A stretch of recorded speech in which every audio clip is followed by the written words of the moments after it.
Hey everybody, I'm Zach. And I'm Jesse. And you're watching Tesla Time News. Episode 264. On Now You Know.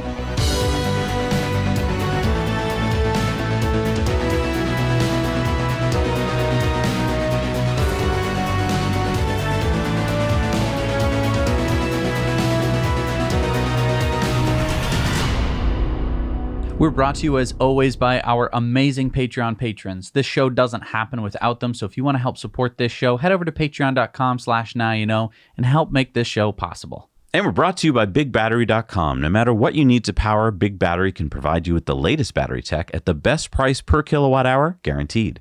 Their batteries are easily installed, require zero maintenance, and they're made right here in the U.S. Pick up yours today at BigBattery.com and use code NOWYOUKNOW for 5% off at checkout. What are you doing? We're about to start the show.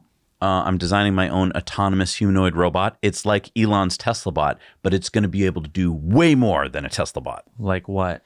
It's going to be able to play the guitar and ride an e-bike. You're just drawing a pretty crude robot. That's not designing one. You need to know engineering and science and computer stuff to design one of the most sophisticated machines ever made. Well, where am I supposed to learn all that? How about a course on scientific thinking or introduction to neural nets from our friends at Brilliant who sponsor this show? Yes, I love Brilliant's way of teaching concepts. Yeah, with Brilliant's course on scientific thinking, for example, you'll be challenging your brain and learning all sorts of fun science and stuff like how gears and circuits work. Brilliant is going to put me on the fast track. Now I'll be able to give ZachBot even more functions. ZachBot? I love you, ZachBot. Brilliant makes learning stick in your brain because all of Brilliant's courses have storytelling and use interactive problems and hints. Join Jesse and I in a community of 8 million learners and educators today. To support our channel and learn more about Brilliant, go to brilliant.org/nowyouknow and sign up for free. And also, the first 200 people that go to that link will get 20% off the annual premium subscription. All right, so Ray for Tesla tweeted out, Giga Russia coming? And Elon responded, Tesla has not yet decided on a fourth Gigafactory location. Fourth? Yeah.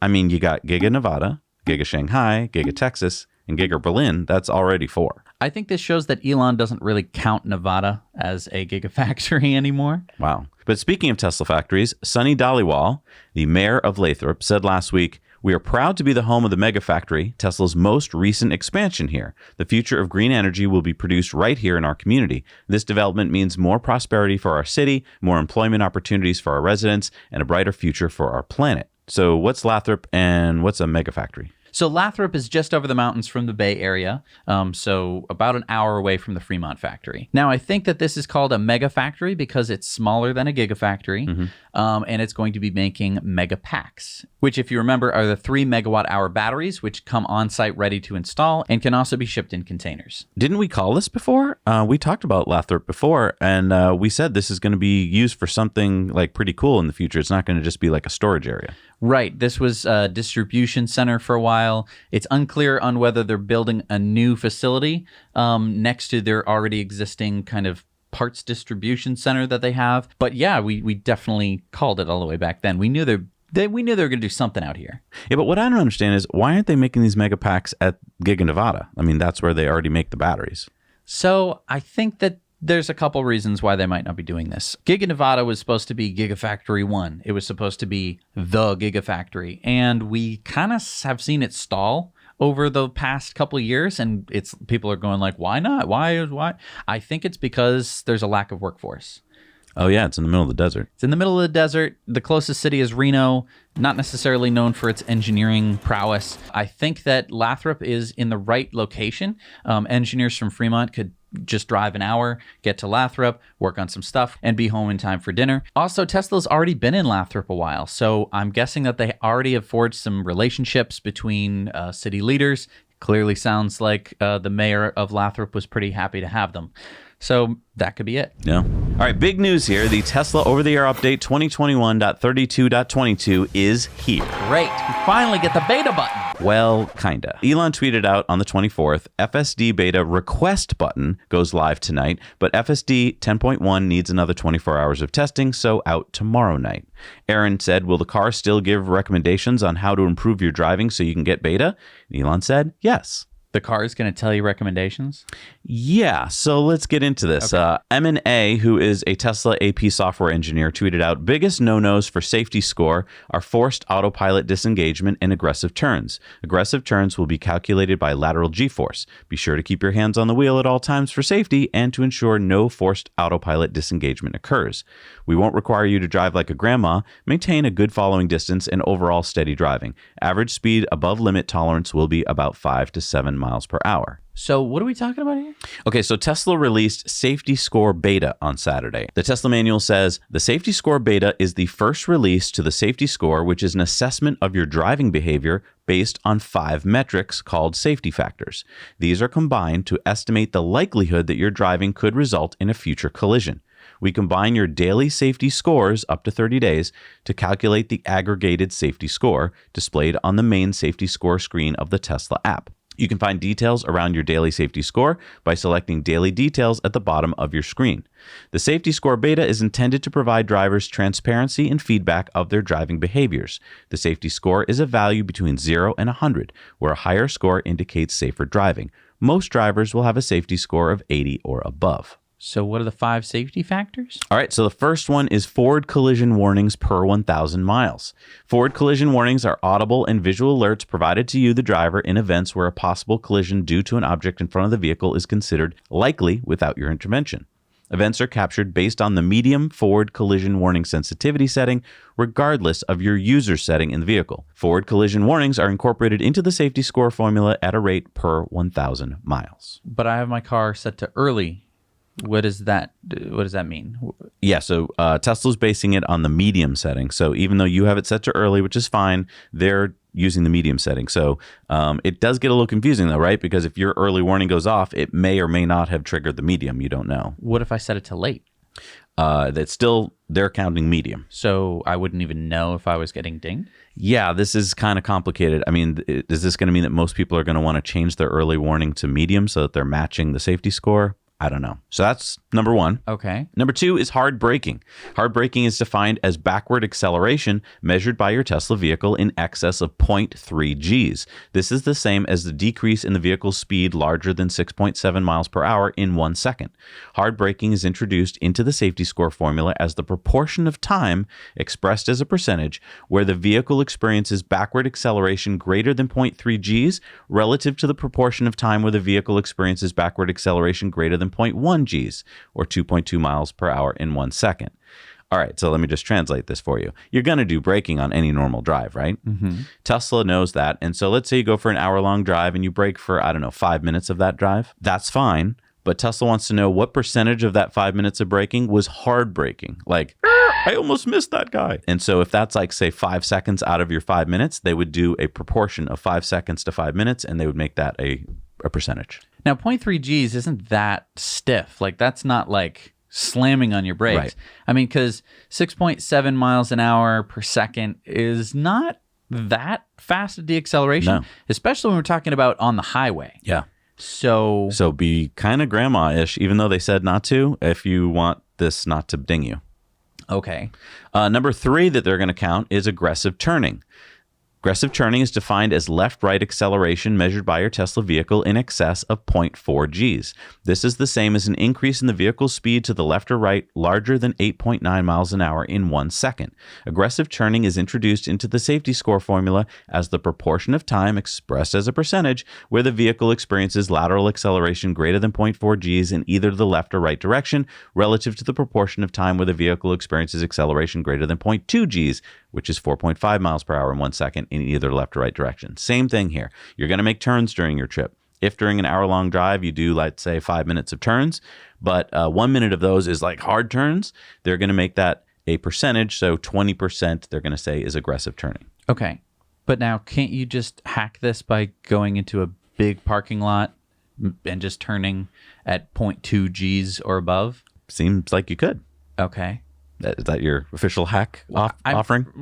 You read it, and that's the first thing that I think of. Okay. And I mean, with the braking one, couldn't you just get on an empty highway, get up to 150 miles an hour, and then just slowly bring it back to normal speeds? You could.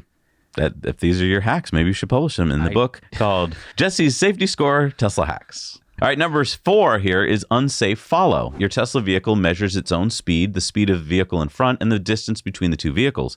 Based on these measurements, your vehicle calculates the number of seconds you would have to react and stop if the vehicle in front of you came to a sudden stop. This measurement is called headway. Unsafe following is the proportion of time where your vehicle's headway is less than 1 second relative to the time that your vehicle's headway is less than 3 seconds.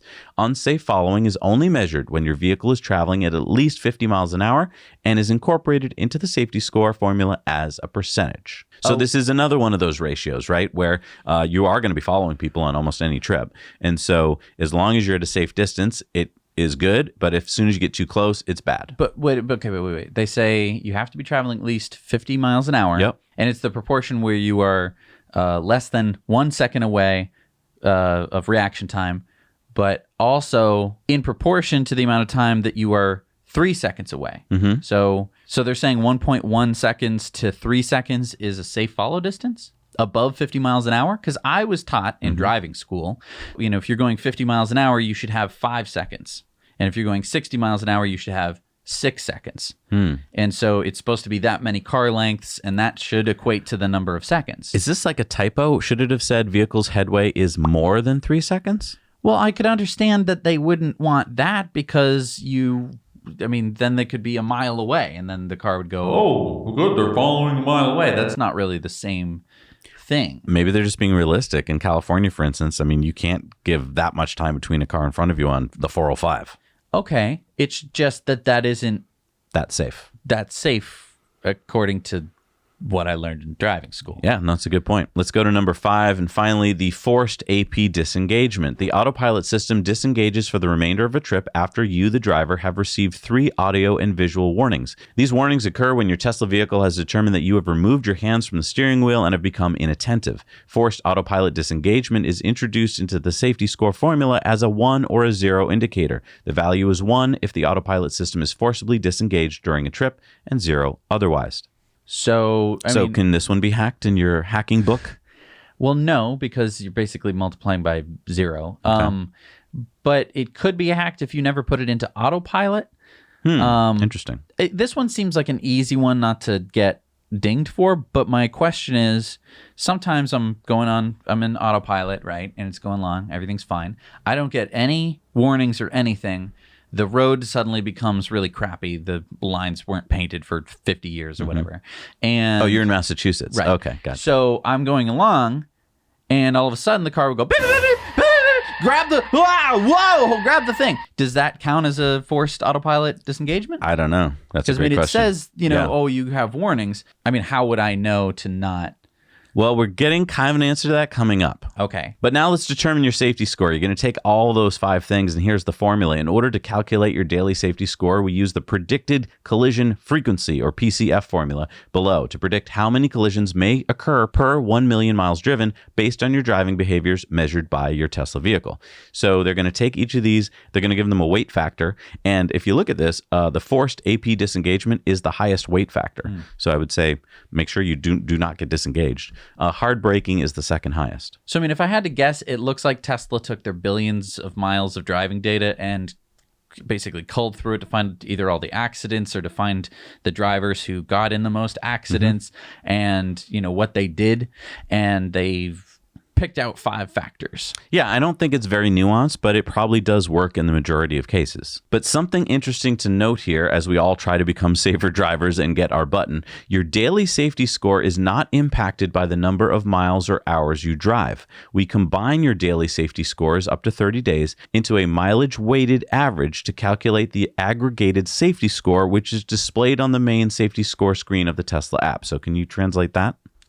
That would be if you drive poorly in a day, but you only drove 5 miles, and then the next day you drove really well, but you drove for 50 miles, then your safety score would be pretty good because that bad day, you didn't drive very much. This is like college all over again, right? Where you had a quiz that was worth 10 points and you did badly on it, but that's okay if you did really well on the test, which was worth 100 points. Okay, so let me just check my score real quick. Great. Yeah, because you've been driving on it for like 4 days now. Right. I'm not seeing it here. It's under safety score. You got to look for that on the app. Is it in like a menu? It should be right there. Why is it not showing under it? upgrades? No, it's its own little line item. Oh, wait a minute. That's an Android. Yeah. Yeah, they haven't updated the Tesla app for Androids yet. It's only out for Apples. Wait, so I can't see my score? Not till they come up with the Android update. What the f***? Yeah, it appears Apple users have gotten the app first. So I can't know the results of how I'm driving? Yeah, I guess not. the majority of people own non-Apple products. So you're saying that everyone only Apple people get to know their score?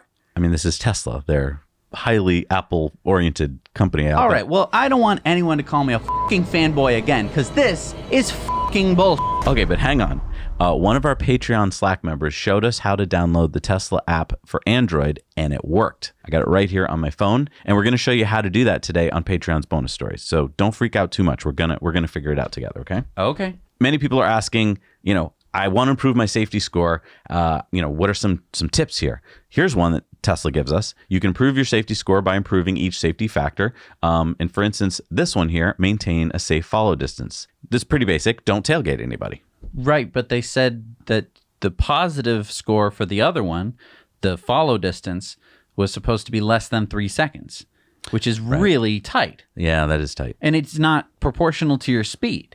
Right. Yeah, maybe to be safe here, you just don't really follow anyone closely for a while. Like, that way, at least you're not going to be tailgating them. How about the hard braking? They said basically engage the brake pedal early when slowing down, coming to a stop, or reacting to a change in your environment. Use regenerative braking whenever possible. Again, yeah, just try and slow down a little bit. Aggressive turns, try not to do so many aggressive turns. You know what we should do, Jesse? Actually, I'm thinking about this. Mm-hmm. We should do our in-depth this week on this. We should go out there and actually test the stuff. We've got 2 different cars with it. Sure. You could drive one way, I could drive another. Sure. And we could see how this works. Okay. I mean, that seems to be the smartest way. But I did notice in the FAQs, we learned that driving on autopilot will not be included in the safety score calculations, but the miles driven while on AP are included in the total. And so I thought of another way to add to your hack book here. Okay. Let's say you went to get a cup of coffee. You got back and you saw that you had a really good score. You had driven really nicely to the coffee shop. You could then just like hop on the highway, maybe during the middle of the day when there's not much traffic, and just load up on miles. And that way you would basically be having a nice high safety score with a lot of miles, because the AP will count for miles and really nothing's going to go wrong while you're in AP. The only bad thing that can happen during autopilot is if you get disengaged. Okay. Which is, I mean, if you're paying attention, shouldn't happen. So then, wait, what if I have a bad score? Well, if you went to the coffee shop and you had to slam on the brakes so you wouldn't hit, a dog, you could just stop and park the car for the day. And that way you would have had a really small number of miles. And even though the score is bad, it's kind of like getting a bad score on a quiz that didn't count much. This would be like a teacher who's like, I'll give you a quiz and you can retake it, but now it's worth more. I mean, if it was that first one, the frontal collision warning, you'd have to drive like 1,000 miles to get that down. Right. So better to park it. And just wait till Uber the day home. and just start again fresh the next day. Right. Okay. Now, my biggest question here is there's 4 things that I would have included in this safety score that they didn't seem to be using here, which is speed, acceleration, autopilot warnings, and the cabin-facing camera. Because to me, those are 4 things that automatically make you a bad driver. If you're speeding, let's say you're going 110 miles on the highway, bad. Accelerating too much, that's dangerous. Autopilot warning, so that means you're just not paying attention and it's constantly beeping at you because it's about to take you out. And then the cabin-facing camera could be looking at you and saying like, hey, you're looking in the back seat all the time. That's not what a good driver does. Right. But I mean, these safety things don't seem to make much sense. Yeah, for instance, aggressive turning. I mean, if you live in Montana, you probably aren't aggressive turning a lot. You're probably not turning at all. But if you live in Boston, every street is at a 170-degree angle to the other street, and so you're always going to be turning. And then there's this other question that you brought up about what if an animal runs in front of your car? Right. Now, I'm assuming if you get into an accident that they're just going to not give you the beta. But don't you want drivers who know how to handle their vehicles? Because let's say that I get the full self-driving beta and then the car is driving along and it's been doing great for 100 miles and then it does something weird. Would you want me to be like, oh man, whoa, I'm gonna try and put the car back on the road? Or would you want me to be like, holy Don't you want me to do that? Don't you want? Whoa, okay, we're back. Yeah, but keep in mind that when you do aggressive turning, let's say, or aggressive braking, that's only a percentage of your trip. So, I mean, you can do an occasional, turn or brake, and it's not going to kill your score. I guess so, but this just gives a huge advantage to people who live in very safe places where drivers are really good. Like, I mean, I actually pulled up a little chart here. Fort Collins, Colorado has the safest drivers in the world. Boise, Idaho, Lincoln, Nebraska, Chandler, Arizona. Why does that sound familiar? Oh, yeah, Waymo. Why do you think they chose there? Huntsville, Alabama, Knoxville, Tennessee, Springfield, Missouri, Reno, Nevada, Eugene, Oregon, Chattanooga, Tennessee. None of those are close to where we live. Well, you could move there. I would expect that most people getting the full self-driving beta are going to live in these cities unless this is all fake. This is all a bunch of BS. What are you talking about? I think that this is just a whole bunch of mumbo-jumbo numbers, and they're going to hand-pick the people that they want. What? So right now, they've already hand-picked the people who have been driving the full self-driving beta. But that's like 2,000 people. Handpicking 2,000 people is different than picking. Elon said they're going to double that number for each release. So that would be 4,000, then 8,000, then 16,000. You can't just handpick them. But you could decide where you cared about more. You might say, well, yeah, Fort Collins were a bunch of safe drivers, but they aren't a very useful category of driver because they live in a place that's very safe. Yes, and we want it to work in the most hazardous conditions. So we're going to probably draw a circle around Los Angeles. Maybe we'll draw one around New York. I mean, I agree with you. They might pick some areas that they want drivers, but they're still probably going to use your safety score as part of the formula. But this safety score system has some pretty interesting unintended consequences. Yeah, because just like with any test, you can teach to the test or you can, study for the test. And so like Gary Black improved his score by running yellow lights, not braking for cyclists who crossed against the red, rolling through stop signs, and going around the block a few times before going home. And Seth Weintraub in his article said, I spent the evening driving 55 miles an hour on the highway to try and get my score up, which of course pissed off just about everybody. Yeah, so I mean, everybody is trying to cheat the system to get their numbers up. But here's my question. Why did Seth drive the speed limit? Like, exactly. Wouldn't it have been easier to drive with the speed of traffic? I think it's because he, like I, don't trust the numbers. And I think that speed is being counted because that's what Amin, the software engineer from Tesla, said. He said that there would be a speed tolerance of 5 to 7 miles an hour, which most cops would give you 5 to 7 miles an hour. So if speed is being factored in because we have a tweet from a guy who works for Tesla, why wouldn't it be one of the safety factors? But I'll make a counterpoint here. We have some exclusive video from our viewer, David, who says, I was driving extra safe today, trying to maintain my 100% safety rating by being extra aware not to tailgate, brake, or turn too hard. While trying to make a right turn at a notoriously busy intersection, I nearly hit someone in the middle of the road. I have no doubt that if not for trying to drive extra safe to earn my FSD beta download, I would definitely have hit this person. Interestingly enough, he was wearing a Tesla sweatshirt. People trying to be safe are actually turning out to be safer. That's not a bad thing. Unfortunately, I think that's a cherry-picked case. As Seth was talking about, if you drive the speed limit on the highway, people are going to get very mad at you. And drive the speed limit anywhere. Go ahead and try it. I guess a lot of us are going to be doing that anyway. I don't like how I'm getting mixed messages from different people. Elon said that it was going to be 7 days. They're just looking at 7 days, but the safety score is measuring a 30-day mile. Well, I think that means that you could get the button as soon as 7 days if your score worked out well, is the way I read it. Wade agrees with you, though. He said, hey, Elon, I got forward collision warning on a very hilly road, and there was no car in front of me. This shouldn't count against the driver rating in the app. It's an issue with AP, and we should be able to send a bug report when these things happen so it doesn't count against us. In addition to above, I got a ding against me for hard braking when it was AP that braked. What can we do? Should we not use AP at all for now?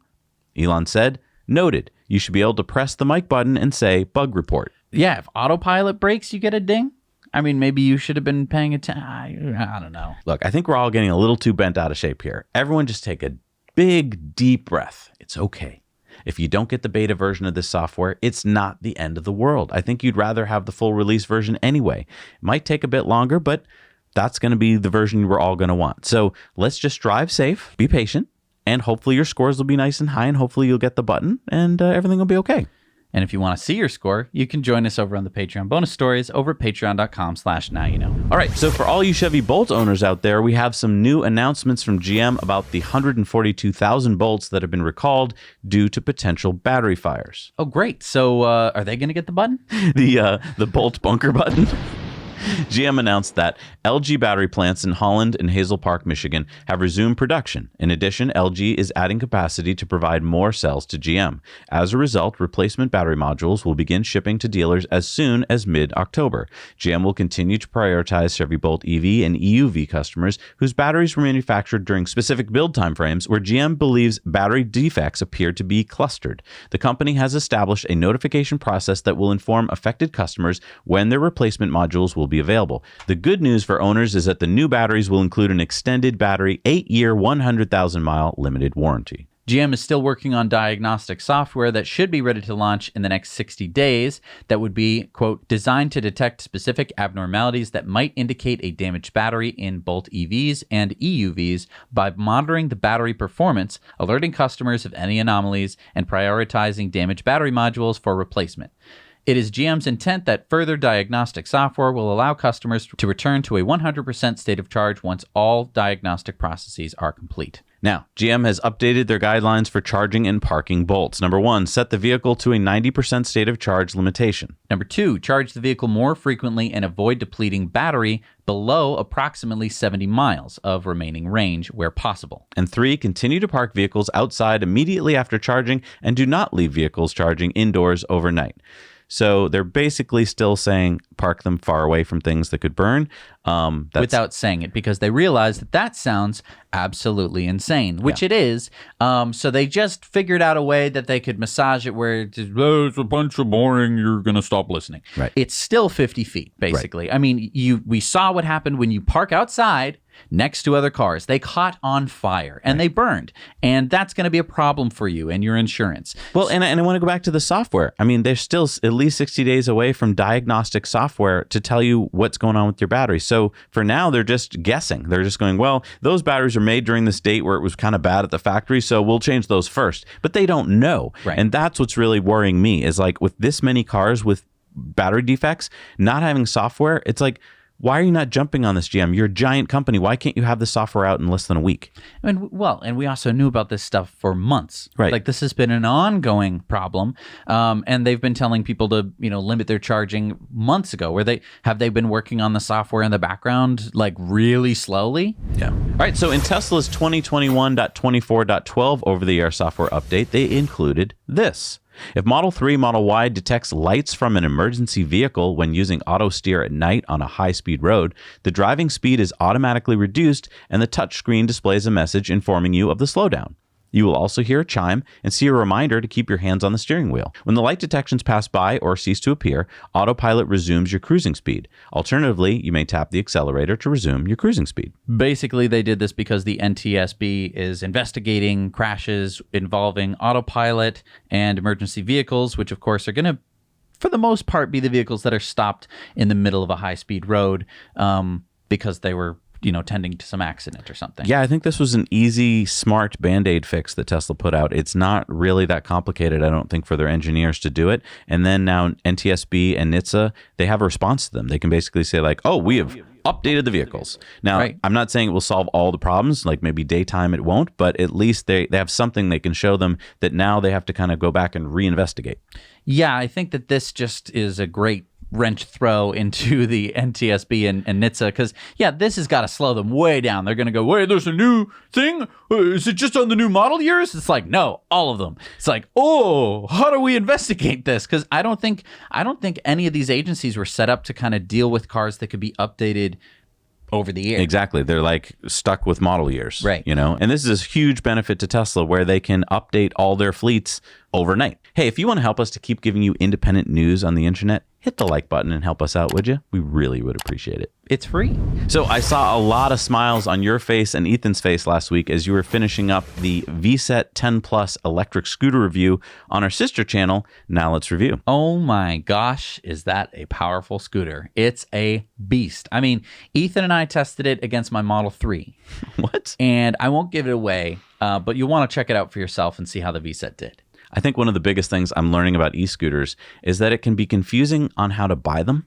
You can sometimes buy them direct from the manufacturer, but there are also distributors that sell them, and it can be overwhelming and confusing. Yeah, and I think one of the ways that we can be helpful is that we have had interactions with dozens of companies, and we can highlight those manufacturers and distributors that stand out.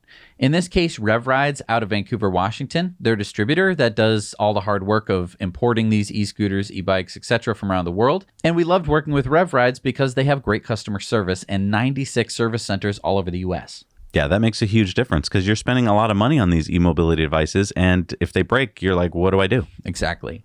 Yeah, so head on over to Now Let's Review and check out our review of the VSett 10 Plus if you're looking for a big beast of a scooter. So we reported last week on former Tesla CTO JB Straubel's Redwood Materials battery recycling company, which they're planning on building a giant new factory of in North America. Now Redwood and Ford have announced a partnership, saying the Ford and Redwood vision begins with incorporating battery recycling into Ford's American battery production strategy, integrating recycled battery materials, both scrap from battery production and batteries at the end of their useful life, into the battery supply chain to drive down costs, environmental footprint, and secure a critical battery material supply that Ford will need to continue to ramp their electric vehicle production. Ford has announced that they will be investing $50 million to Redwood Materials. This is part of Redwood's $700 million funding round. And I think this is really good PR for Ford because they get to be like, we're recycling batteries. Yeah, this is very cheap money for Ford. $50 million is like absolutely nothing. If they had to do this on their own, it would cost way more. So yeah, good PR for Ford.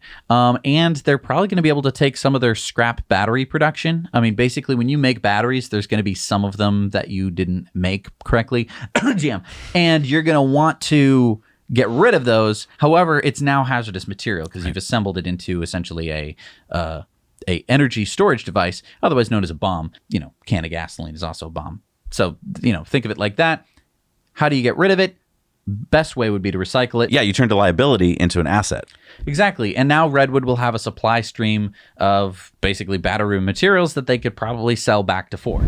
So a letter signed by over a dozen prominent environmental and science groups has been sent to Toyota last week. Unfortunately, Toyota's efforts to lobby Congress to pressure members of Congress to reduce funding and oppose tax credits for Americans' access to zero-emission EVs are putting our nation's and the world's transportation and climate future at risk.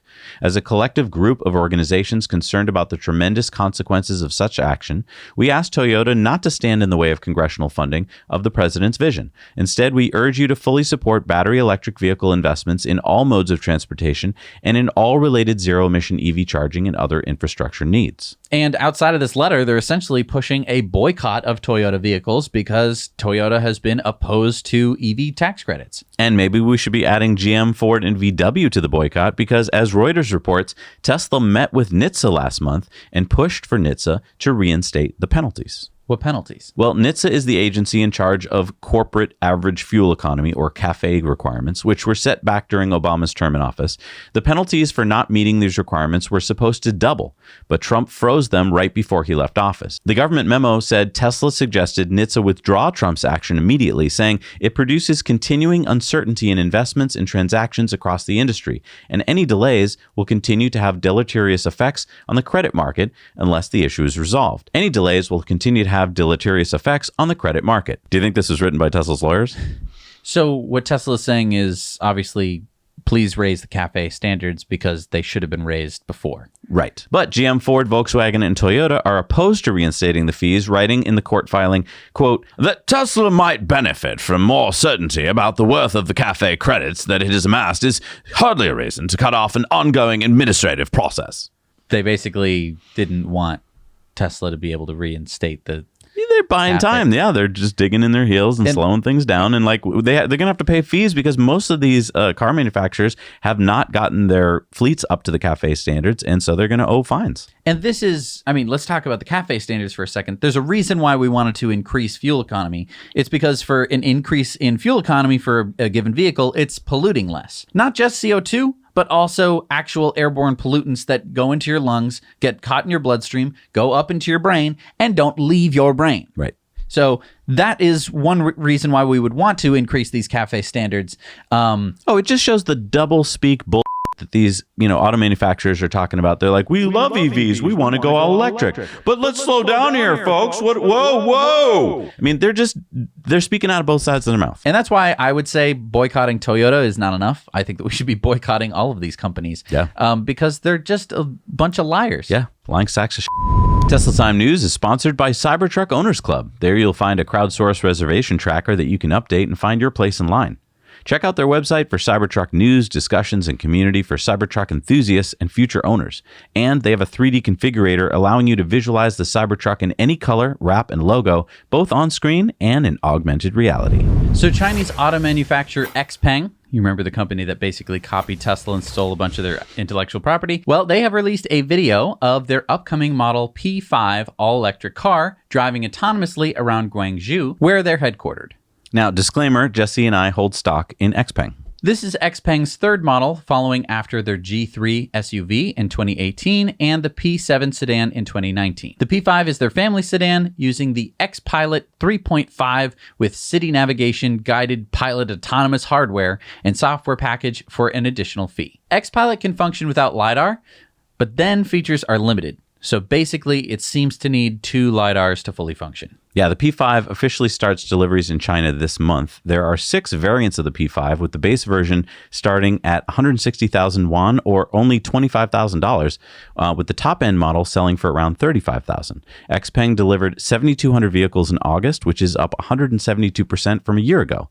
It'll be interesting to see how deliveries of the P5 play out, because this is a pretty inexpensive car. Now, are you impressed at all with the autonomous driving footage? I know we were studying it the other day.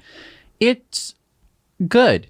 They did a good job. It didn't hit anything. Obviously, they wouldn't have shown it to us if they had. They're using a common little trick that a lot of these companies use, which is they do a 4 times speed, so it looks like everything's going pretty quick, even though it's not. I mean, it's very slow speeds. If you pay attention, a lot of times it's going to get passed. A lot of times it'll stop for a second.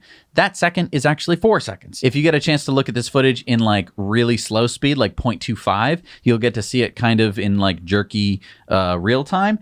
And it's a lot slower than you might imagine. But, I mean, we are talking about some pretty difficult driving situations. And I think the thing that I like here is that you get to see a view of China. I mean, we don't really get to see what China looks like most of the time. Yeah. All right, there are still a ton of cool events coming up this week on Drive Electric Week, which is actually 2 weeks. Be sure to grab a friend or family member that hasn't experienced EVs and bring them to one of these events. They're planned for all across the US and Canada. This is a great way to get in an electric car if you don't want to go to a dealer and have to talk to, someone, hey, you want to buy this car?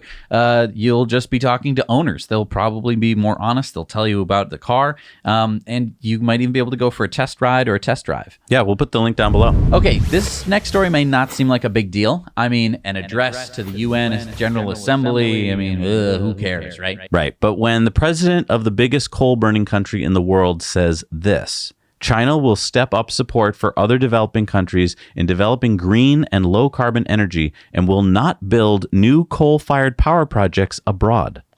Well, that's a big signal. Yeah, it signals to Chinese companies who make, maintain, and mine, how's that for alliteration, for coal in China, that the end of coal burning is near and that they need to switch to clean, renewable energy. Yeah, Manish Bapna, the president and CEO of the Natural Resource Defense Council, agrees. This is a major step forward on the long global march to a healthier, safer, and more prosperous world. By canceling plans to build dozens of coal-fired power plants in 20 countries, China is making a strong move towards a cleaner future overseas. This opens the door to bolder climate ambition from China and other key countries at home and abroad ahead of the global climate talks in Glasgow. Nice. Interesting to note that China has not funded any coal plants so far this year. So this is one of those stories that a lot of us don't really know anything about or see because we don't live in China and we don't realize what an impact they have on the environment. But yeah, they're burning a lot of coal. So for them to make this statement coming from their president is a great sign. So they're talking about building coal plants in other countries. What countries are we talking about? Yeah, there's a lot of countries that are friendly with China in Africa and the developing world, and China goes in and finances a lot of their infrastructure. It's kind of like the mafia. And it's kind of like what the U.S. did in colonizing countries, right? You go in and you're like, yeah, we'll help you fund that. and then you're going to pay us. And so they do that. But a lot of times they were building coal plants there. Now they're saying basically, we're not going to be building coal plants anymore, which they didn't say what they're building, but I'm assuming that means, solar and wind. Hey, we're not gonna build no coal plants no more. Just gonna be them solar panels. So why is China doing this? I mean, they want to clean up their environment, and they know that they've got to switch over their industry. And so they're sending a signal to all of their industries that like, hey, let's make the switch. Isn't this just so they're going to be more popular at the UN when they go to the UN and everyone's going to go, oh, China, you're doing such a good job. Sure. Yay. I mean, the byproduct of that will be that. Sure. So, I mean, it's making the US look bad. Yeah. And I think maybe we should step it up. Right. Can't have China making us look bad. Yeah. Just by they're just not building coal-fired power plants, and everyone's gonna give them a round of applause. Yeah. We gotta do more than that. I hear you. So Ford announced last week the Ford Pro all-electric police pilot vehicle based on the 2021 Mustang Mach-E SUV just became the first all-electric vehicle to pass the rigorous Michigan State Police 2022 model year evaluation. Testing included acceleration, top speed, braking, and high-speed pursuit, as well as emergency response handling characteristics. Michigan State Police is one of 2 law enforcement agencies that annually test new model year police vehicles and publish the results for use by agencies nationwide. So here's what they tested last year. Only a couple hybrids were tested. So did they test the Model 3 or the Model Y? It doesn't appear that they have, although maybe this year they are. I wasn't able to find the current list of what they're testing. Okay. But like they said, this is only one of 2 police agencies that test cars, and it would really help if Tesla got tested and passed because it would give credibility to the brand for police officers throughout the country. Now, I checked through some previous tests, and like they said here, they test a lot of things about speed and acceleration. Look at the results from last year, right? If Tesla got their cars tested, it would blow the competition away. Yeah, because, I mean, Model 3 or Model Y, even if it wasn't a performance, would blow all of those out of the water. So, I mean, there's also braking tests, which the Model 3 and Y would do well on. And then there's the fuel economy page. Let's take a look here. The best car last year got 24 miles per gallon. The worst got 16 miles per gallon. Now, looking at Teslas like the Model 3 that get over 100 miles per gallon equivalent, that would blow these cars away. And maybe we could start letting police departments know that they could save a lot of money. Now, I have a question. They didn't test idling. That's something that police do a lot of. Yeah, good Wouldn't the, I know miles per gallon obviously doesn't make any sense, but maybe hours per gallon or something equivalent. Also, they didn't test the police officers' health as they sat in cars that were just spewing gasoline out. Right. And I think the Model 3 would have better handling than most of the other cars, including the Mach-E. Another thing they didn't test or put on this was safety ratings. Tesla's safety ratings would blow away these cars' safety ratings. Okay. I think basically the more I've been looking into this is just a big excuse for police officers to go and like drive like maniacs around closed courses and put the results in a paper. It doesn't really mean anything. I've looked at these numbers again and again, and it's just like, yeah, this gets a 9.3, this gets a 7.2. It's like, based on what? Like, wait till they test the Cybertruck, and they're gonna have a new category called bulletproofness. It's true. I mean, most cars, even police cars, they're not bulletproof. No, you got to get behind the engine. It's not like a video game where, one little door panel is going to stop a freaking rifle round. Right. Yeah, it's not going to happen like that. And I mean, obviously the Cybertruck's only meant to stop, handguns, but that's the majority of But guns. also, I checked this, and there's no moose test. And I mean, come on, if you're a police officer in a high-speed chase, you're going to have to be like swerving around things. And if your SUV is too high weighted, you're going to flip over. Now, I don't know if the Model 3 and the Model Y are going to be tested this year. I don't think they are. I think that the manufacturer has to, this is the Ford Pro. I've never heard of that before. I think because it's a special division of Ford. Well, and I mean, let's face it, the test is in Michigan. It's funny if you look at the test, Chevy, Dodge, Ford, Yeah. Right? no other American models there. Or any, why can't police departments have BMWs or Mercedes or well, what are you, some kind of communist? What? What, are you kidding me? What does that have to do with it? Unbelievable. You're the most un-American person I've ever met. So last Thursday, the governor of California, Gavin Newsom, signed into law a bill, SB 500, that would require all light-duty autonomous vehicles to be zero emissions starting in 2030. Remember that the governor already passed an executive order banning the sale of all new fossil fuel burning passenger vehicles by 2035, and the Air Resources Board in California mandated that all new commercial trucks and vans sold in the state be zero emissions by 2045. Over 50 companies are licensed to test autonomous vehicles in California right now, and a few companies have permits to test fully driverless vehicles in the state. Autonomous vehicles traveled almost 2 million miles on public roads in California in 2020. Prasanthi Raman, head of global government affairs at Cruise, said, "We're grateful for California's leadership in ensuring that this will be the industry standard. The AV industry is primed to lead the way in reducing greenhouse gas emissions in cities, and it's why we've operated an all-electric zero-emissions fleet from the start." And so why is this new law so important? Well, the transportation sector is the largest single source of greenhouse emissions in the U.S. since 2019, and light-duty vehicles accounted for more than half of that output. So if you could reduce the number of vehicles on the road by basically utilizing them more frequently, by turning them autonomous, and if those vehicles were also EVs, you would be drastically reducing the greenhouse emissions of those vehicles. And those of you living in California who might know a thing or two about air pollution, this would help a lot with that too. Exactly. So I want to thank Henson Shaving for sponsoring our channel. We interviewed Daniel, the founder and CEO, and you can see that whole amazing interview right up here on our Disruptive Investing channel. But in a nutshell, the brothers Henson machine incredibly precise parts for space satellites and even the Mars rovers, and they used their skills to solve a problem down here on Earth, making a reliable, smooth shave. Yeah, Daniel reached out to us because he's a really big fan of our channel. And at first we were like, that's great, but how does your shaver fit our channel? But you know what? Henson is super sustainable because instead of throwing away cartridge after cartridge, with Henson, you only change out a single steel blade. Which also means that you're going to save so much money by switching to Henson. I use Henson and I no longer have to worry about my face breaking out after shaving. I absolutely love them, and I know you will too. You can help support the show and get yourself a razor to be proud of by going to hensonshaving.com.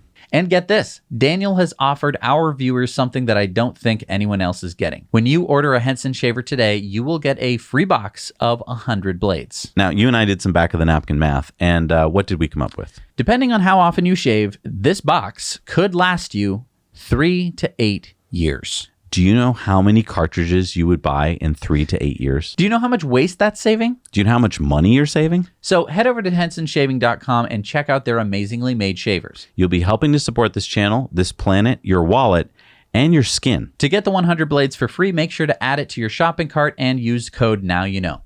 Thank you, Henson Shaving. All right, it's time for Into the Future. So we all know that Norway leads the way when it comes to EVs, but get this. It's possible, according to the latest data, that Norway could see the last ICE car sold by as early as April of next year. So wait, check out this chart of ICE car sales since January of 2017. Now follow the trend line. It reaches 0 in April. Yeah, since the beginning of this year, 14 of the top 15 cars sold in Norway have been all electric, with the RAV4 Prime in second place as the only plug-in hybrid in the top 15. You have to go all the way down to 38th place to find the first car without an electric motor in it, the VW Tiguan diesel. Now, doesn't Norway have a ban coming up on ICE cars starting in 2025? Yeah, well, 2025 is a soft target set by the Norwegian government. It's not like a hard, fast law. The more I looked into it, it was basically like a resolution. But it looks like it won't even matter because it looks like the market forces out there are going to make that happen even sooner. So go Norway. Now, when we're talking about ICE cars here, we're not including hybrids. So, conventional mild hybrids that only get power from gasoline that you put in their gas tank aren't counted in the ICE sales. Right. Yeah, but I mean, only the RAV4 Prime, which is a hybrid, is in the top 15. And they haven't even started getting deliveries of the Model Y, which might displace the RAV4 to below 15. All right, it's time for Going Green, brought to you by EcoWare. And remember, at EcoWare, we carbon offset the manufacturing, the shipping, and the life cycle of your purchase. We plant 10 trees for every purchase, and we help cap a well with the Well Done Foundation. And we got some new designs. Nice. Like the price of Tesla is going up again. So Addison Lee, based in London, is the UK's largest private taxi company with about 4,000 vehicles. They just announced that they plan to fully electrify their fleet by 2023. Addison Lee said they will spend $219 million to switch their fleet to electric, a full 2 years ahead of many of their competitors in London, like Uber. They plan to buy VW ID4s, and starting this November, they will start putting 200 new ID4s on the road every month. Earlier this year, Addison Lee purchased ComCab, another London-based cab company that already has 650 electric zero-emission black cabs. But it sounds like their biggest concern going forward is charging infrastructure in London. Liam Griffin, Addison Lee's CEO, said, with only just over 300 rapid chargers in London, the charging infrastructure to support this switch isn't yet in place. That's why we have been busy looking for EV charging partners to provide innovative solutions to meet our drivers' needs, and we hope to be able to share information about those soon. So if you're in the UK, support Addison Lee next time you need a taxi. They're doing the right thing. And I think this also points out that Tesla's doing the right thing, because Tesla has the infrastructure. And if I was Addison Lee, I'd be thinking about maybe buying Teslas as opposed to VWs. Well, as we know, the Tesla Superchargers aren't for taxi use. But I feel like a big company like that could talk to Tesla and say, let's work something out. Maybe, but, there are more charging partners to work with if you are using a non-Tesla product. Yeah, more charging partners doesn't equal more chargers. That's true. But, they really wanted to use the ID4 because, as Sandy Munro said, the ID4 is a great taxi driver car. Well, for the taxi driver, yeah. All right, it's time for Sunspots.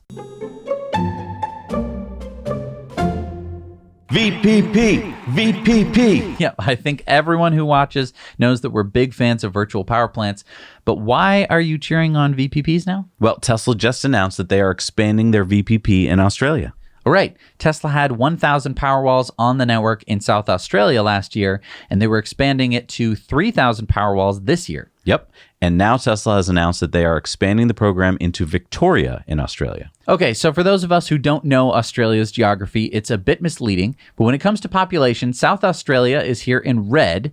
It looks bigger, but it has a population of 1.7 million people versus Victoria in blue with a population of over 6 million people. Yeah, Tesla's senior engineering manager for Tesla Energy in Australia, Joseph Tadish, says, excited to launch the Tesla Energy plan into my home state of Victoria today. The expansion of our virtual power plant from South Australia to Victoria allows customers with the Powerwall to participate in wholesale energy and frequency control markets, providing cheaper retail rates and supporting the power system when it's needed most. And by joining the expanded program, you get some benefits, including these.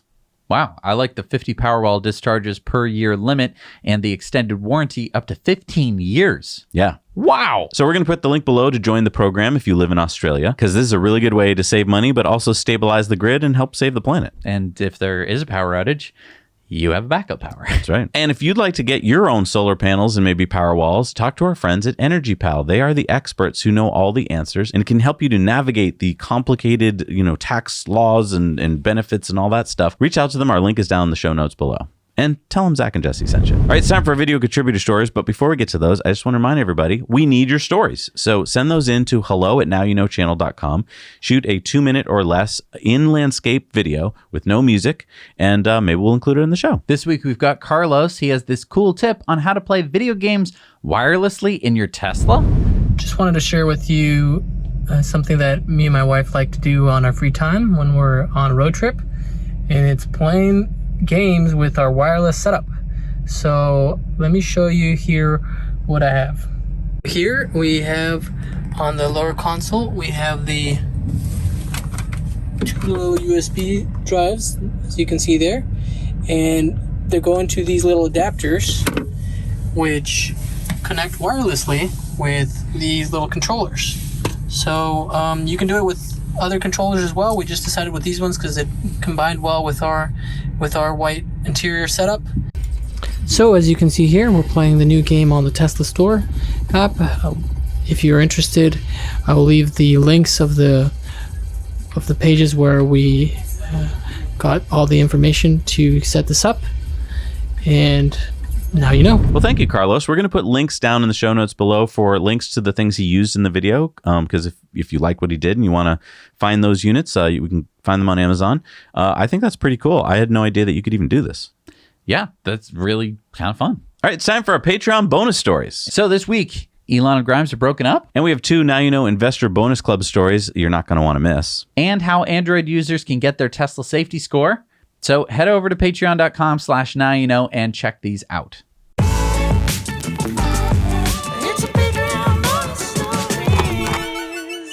All right, everybody, we're back from the Patreon bonus stories. Jesse figured out what his safety score is. Oh, sorry. Well, if I had been able to see it, thanks a lot, Tesla. But thank you so much to our patrons who made me downloading the app possible. So if you want to check it out, head over to patreon.com/nowyouknow. All right, who do we got this week, Jesse, for our Patreon shout-outs at the end of the show? We've got Scott Kirkwood, Kingsley S. Clark, Johan Nell, Veronica Hubatka, Shionel Williams, Mark Augustine, Konstantin Dyachenko, Jamie Busby, R. Smith, Lars and Nicholas Go Electric, Enej Kozdrevic, Colin Fall, Tyler Schaefer, Norm Cousins, Brant Thoreau, Michael Ramirez, Oleg, Smithers, Lynn Lefair, Aaron E., Henry Harris, Neb Callahan, Andrzej Pol, and Charles Billette. Thank you so much for supporting us. We can't do the show without you.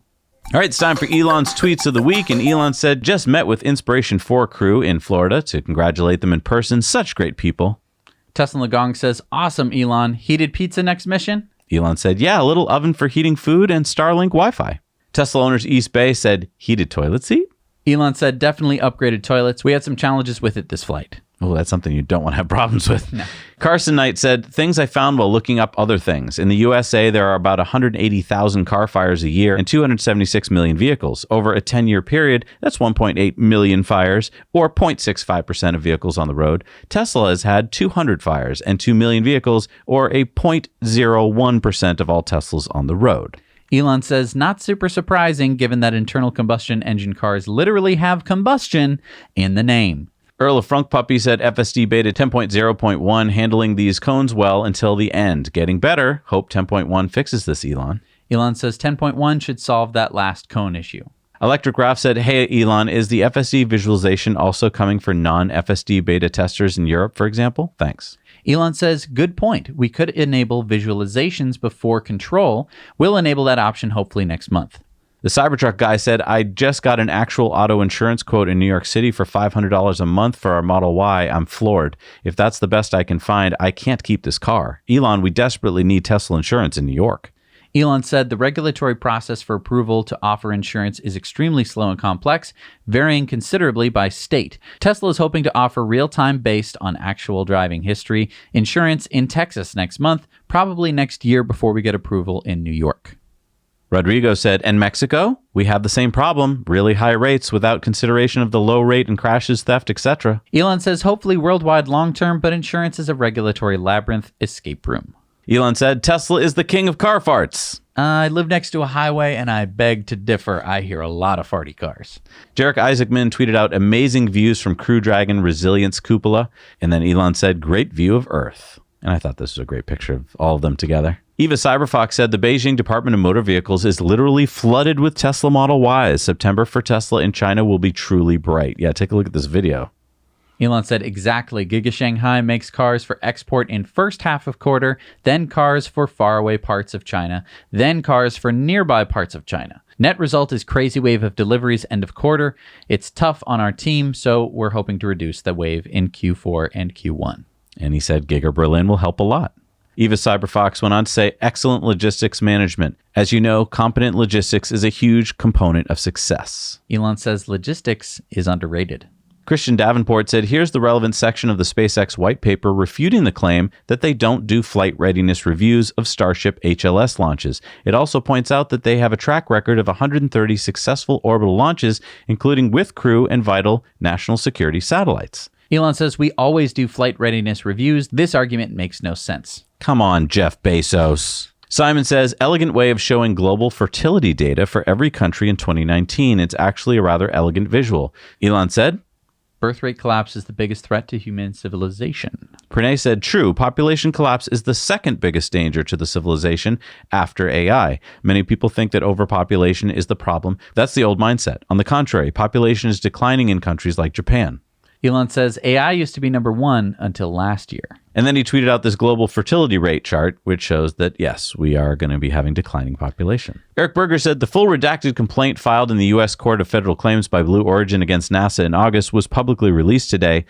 Blue Origin seeks the following: ruling that NASA award to SpaceX was arbitrary, capricious, and an abuse of discretion, work stoppage, allow for revisions of proposals and NASA to make a new selection, and payment for all Blue Origin attorney fees. Elon says that would break the NASA budget. I mean, yeah, you're going to make NASA pay lawyers? Shouldn't they be paying astronauts and engineers? Jeff Bezos? Shibatoshi said Robinhood announcing wallets. AMC CEO not only talking about accepting Dogecoin, but saying it was the single most interacted with tweet he has ever made. The crypto market finally seeing some green. Elon says super important for Doge fees to drop to make things like buying movie tickets viable. What About It said Boeing Starliner likely to be delayed to next year, according to Kathy Luters, due to unsolved valve problems. No new launch date yet. In contrast, SpaceX DM1 happened in January 2019. This would put SpaceX at least 3 years in the lead. Renata said a magazine cover from 2004. A lot has happened since then at SpaceX. Elon says, I didn't think so at the time. Yeah, I mean, the cover of the magazine was Can Tiny SpaceX Rock Boeing? And then SpaceXMR said if anyone was wondering where Elon gets his design ideas. Elon says maybe reality is a Rick and Morty episode. And then Teslarati printed this opinion piece about does Tesla have a fair chance after the NTSB chief comments. And then, remember, we talked about this on last week's TTN. Then Elon tweeted out her Wikipedia page, which shows that she's pro-union. And then, shortly after Elon tweeted out her Wikipedia page, that line was removed from her Wikipedia page. Well, I don't think it necessarily belongs there. I think you can read between the lines to understand that. Pit Jeff said, yeah, don't forget to thank the children mining cobalt in the Congo. And Sushi Hunter said, Tesla does not buy cobalt from sources that use children to mine it. They are also changing their batteries to reduce the amount of cobalt in them. Also, there are good sources of cobalt here in Canada.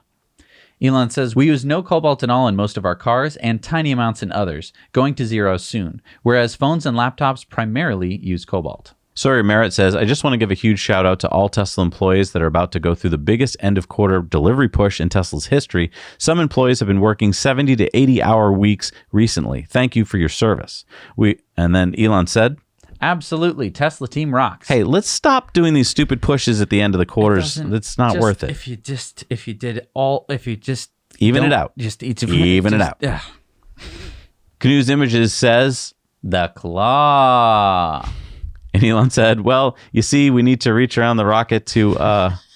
Reagan Beck says, have you ever seen a Falcon 9 first stage booster, a rocket, try to maneuver a turn from one quiet 2-lane road onto another? If not, here you go. Note, you must remove the stop sign first. Elon says, comes in discreet packaging. Someone with a sense of humor. Thank you very much. Kim Paquette says, boom, V10 did not wait and consider diagonal traffic at this intersection. V10.1, my car waits and then reacts correctly to traffic that may or may not be crossing. Elon says, a helpful case to consider as roads intersect at unusual angles.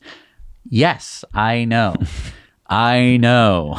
Coffee Table Tesla said, Elon, could Tesla use a neural net kind of like deep rain for improving auto air conditioning in various conditions, like circulating air when in traffic or when it's smoky out or when on a dirt road and heavy rain, etc.? Lungs, thank you. Elon says, okay. And Alex says, all top 10 battery manufacturers are headquartered in Asia, concentrated in China. Elon says, in an electric future, batteries are as essential to transport as oil is today.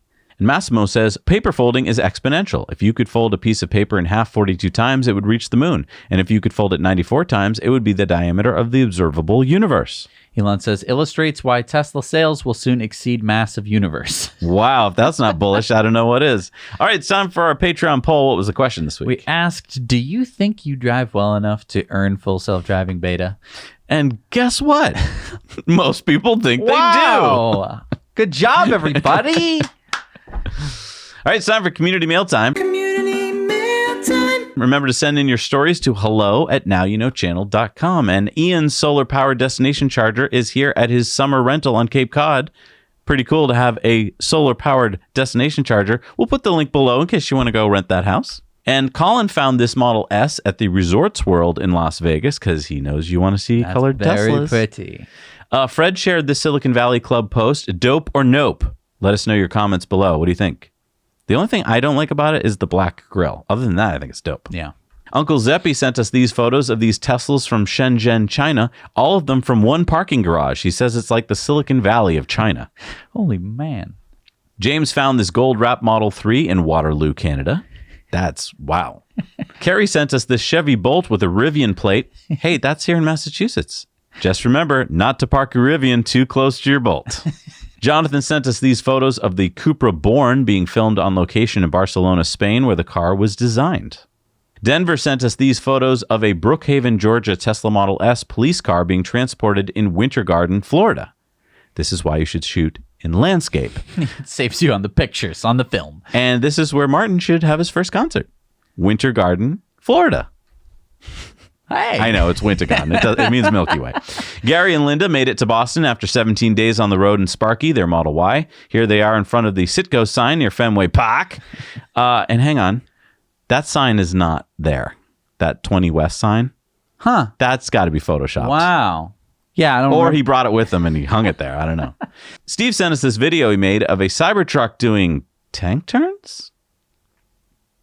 Okay, so he cheated. But will Cybertruck be able to do tank turns? I doubt it. It will have rear wheel steering, though, which could be even more useful. Yeah. All right, it's time for Supercharger reviews. Let's see what we got out there. I'm at the new 12-stall V3 Supercharger at Fort Bragg, California. It's the first Supercharger along Highway 1, north of San Francisco. The Supercharger is located in the Boatyard Shopping Center, and the chargers are directly adjacent to the O'Reilly Autos parts store.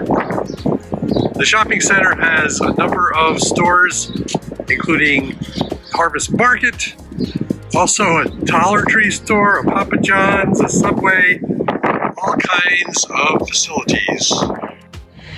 I'll rate this a 9 out of 10 due to no 24-hour services. However, there are plenty of services during workdays and until 10 p.m. I did see one case of icing, but there are plenty of stalls here, so come up to Fort Bragg and try them out. Hi, Zach and Jesse. This is Craig and John. We're at the Supercharger in Hannibal, Missouri. We took a little road trip with the St. Louis Enthusiast Group today. As you can see, several of us have caravanned out here today. There is a Casey's drugstore or food mart. I hear they have great pizza there. There is also a Sonic across the way as well. So Zach and Jesse, now you know. Hi, Zach and Jesse. Art Shalik with the Delaware Valley Tesla Owners Club. I'm here at the Deptford, New Jersey Supercharger. It's a 12-stall Supercharger and is located at the Deptford Mall, which is just off of Route 55 and 42, and is also nearby 295 and the New Jersey Turnpike. There are food options inside the mall when it is open. There's also many stores and restaurant options near the mall area. And there is a nearby hotel. You can't walk to it, but you can drive to it. So I give this a 9.5 out of 10. Now you know. The V3 Supercharger in Glendive, Montana is an 8-stall. 7 of them back in and 1 pull in. We are the only ones here, obviously. It's in the parking lot of the Holiday Inn Express, as you can see. And I'm gonna say there's really not a lot to do here. Across the road is the, I don't know if you can see that, the Dinosaur Museum. So you could go and learn about dinosaurs. There's a couple of other hotels here, a couple of restaurants. I'm guessing they probably roll up the sidewalks around 9 o'clock or so. So I'm not sure there's a whole lot to do here once it gets dark. It's close to the freeway, close to the interstate. However, our navigation system told us to turn right, and we turned right and there was nothing there. We ended up having to do a U-E and come across because it was to the left. So I'm going to mark it down a point for that. And I'll give this a 6 out of 10. Now you know. Thank you so much for filming these Supercharger reviews. It's very helpful for people. If you head over to nowyouknowchannel.com, you can see a map of all of these chargers and reviews, so that way you can help plan out a road trip. All right, what are the new Superchargers going online this week? We got the 12-stall version 3 in Warsaw, North Carolina. The 8-stall version 3 in Massapequa, New York. The 4-stall version 3 in Sathapagros North in Greece. The 4-stall version 3 in Sepapagros South, Greece. The 12-stall version 3 in Lexington, South Carolina. The 8-stall version 3 in Knoxville, Brookview Center Way, Tennessee. The 8-stall version 3 in Rancho Cucamonga at the Foothill Boulevard in California. The 5-stall in Osaka in Tenjoji, Japan. The 8-stall version 3 in Sherbrooke, Quebec. The 8-stall version 3 in West Madison, Wisconsin. The 4-stall in Doretta, Sweden. The 8-stall version 3 in Invermere, British Columbia. The 8-stall version 3 in Lexington, Massachusetts, northbound. Yay. The 8-stall version 3 in Merritt, Airport Road, British Columbia. The 6-stall version 3 in Seoul at Songpao in South Korea. The 4-stall in Otsu, Japan. The 3-stall version 3 at TKO Spot in Hong Kong. The 8-stall version 3 in New Paltz, New York. The 8-stall version 3 in Hauppauge, New York. The 8-stall version 3 in Newcastle, Delaware. The 12-stall version 3 in Halifax, North Carolina. This is a temporary one, so I don't know if it counts. It's 242 in California, the 6-stall Urban in San Diego at Torrey Hills. And number 50 in South Korea, number 1,032 in Asia, number 3,011 We topped 3,000 in the world. Wow. Is the 6-stall version 3 in Michohul, South Korea. Wow. 3,000 plus.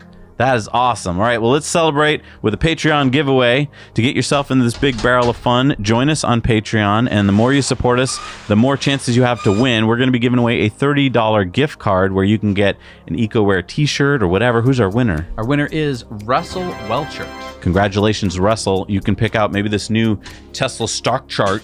Maybe you can update it. We should include like a green marker so you can just keep putting the dots That's a good going idea. up until they go over your shoulder.